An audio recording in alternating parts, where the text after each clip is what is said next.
ধলা বিবি নামের মতোই সাদা বৃদ্ধ এই মানুষটির মন। লাঠি ভর করে পায়ে হেঁটে গ্রামে গ্রামে এবাড়ি ওবাড়ি ভিক্ষা করেন তিনি। বৃদ্ধা মানুষটির জীবন চলে ভিক্ষার আয়ে, তবে যা আয় করেন তার বড় অংশই আবার দান করে দেন মানুষের কল্যাণে। সঞ্চয় বলতে কিছুই নেই, সংসারে তার দেখাশোনার মতোও কেউ নেই। পরোপকারী ধলা বিবির বাড়ি নড়াইল জেলার বিছালী গ্রামে। তিনি প্রায় 30 বছর এ কাজ করছেন। সমাজ সচেতনরা বলছেন ধলা বিবির এই মহৎ কাজ সমাজের জন্য শিক্ষণীয়। বাড়ি তো চলে যাবো, আজ যায় আর কাল যায়। আসার জন্যে আমি কিছু করি। আমি মরে গেলি আমার সাথে কিছু যাব না, আমি মানুষের জন্যই এই করি। আমি বুঝছা, যা পারি তাই আমি করি। আমার শক্তিতে যত দূর কুলো এত দূর করি।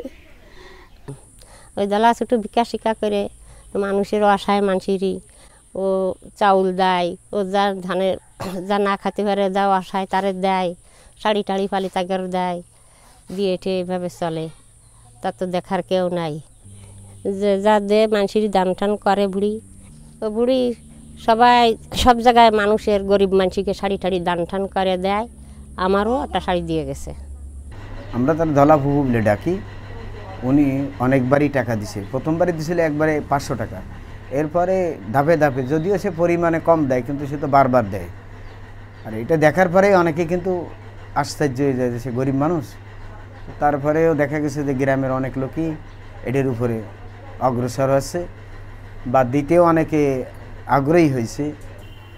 আর দেওয়াটা সে যে ভিক্ষা করে এনে দেয়, এটাই আমার কাছে আছে সব থেকে বেশি আশ্চর্যজনক।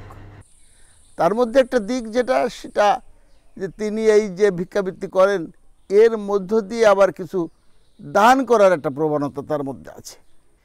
ধলা বেগম আমাদের এখানে এতিমখানায় দান করেছেন, আমাদের পাশে মসজিদে বিভিন্ন একাধিক মসজিদে দান করেছেন। তার দেখা যাচ্ছে যে দানের শাড়ি কাপড় চোপড় পায়, তা সেগুলো তার পর্যাপ্ত লাগে না, সেগুলো আবার কাউকে না কাউকে অসহায় মানুষ তাকে আবার দিয়ে দেয়। তো এইটা আমার কাছে ভালো যে তার যে দানের যা পরোপকারের অর্থাৎ সমাজের প্রতি একটা দায়বদ্ধতা আছে, এই কথাটি ধলা বেগম আমাদের চোখে আঙ্গুল দিয়ে দেখিয়ে দিচ্ছেন। কিন্তু তার দানের পরিমাণ সীমিত হলেও এর মূল্য অসংখ্য অসংখ্য গুণ বলে আমি মনে করি। আমাদের সমাজ ধলা বেগমের কাছ থেকে শিক্ষা নিতে পারে।